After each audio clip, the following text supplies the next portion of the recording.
এটা বেশ অনেক দিন আগের ভিডিও।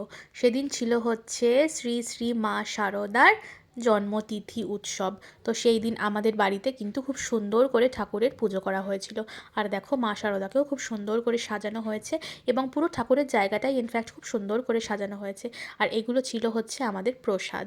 তো তোমাদেরকে দেখিয়ে দিলাম জায়গাটা কেমন লাগছে, তোমরা ডেফিনেটলি জানিও। তো সেদিনকে ভেবেছিলাম একটুখানি ভেজ খাবার দাবারই খাবো। তো এই দেখো এখানে রয়েছে হচ্ছে শিম ভর্তা, যেটা আমার শীতকালের একটা ভীষণ ফেভারিট আইটেম। আর সাথে ছিল হচ্ছে একটা ঝাল ঝাল করে একটা ফুলকপির তরকারি, যেটা বেশ টেস্টি কিন্তু। আর এই দিকে দেখো প্রসাদের মোয়া ছিল, সেটাও নিয়েছিলাম, আর স্যালাড ছিল। তো এইসব খাবার দাবার খেয়ে আমি চলে গেছিলাম অফিসে। তারপর অফিসে কিছুক্ষণ একটুখানি বেরিয়েছিলাম একটা শর্ট ব্রেকের জন্য আর কি। তো আমরা একটুখানি গেছিলাম একটু হালকা কফি খেতে। তো কফি তো খাইনি, খেয়েছিলাম হচ্ছে আমরা ওখানে অন্য কিছু। আর সেই সময় আবার ওখানে ক্রিসমাসের ডেকোরেশনও করেছিল, কারণ এটা অনেক দিন আগের ভিডিও।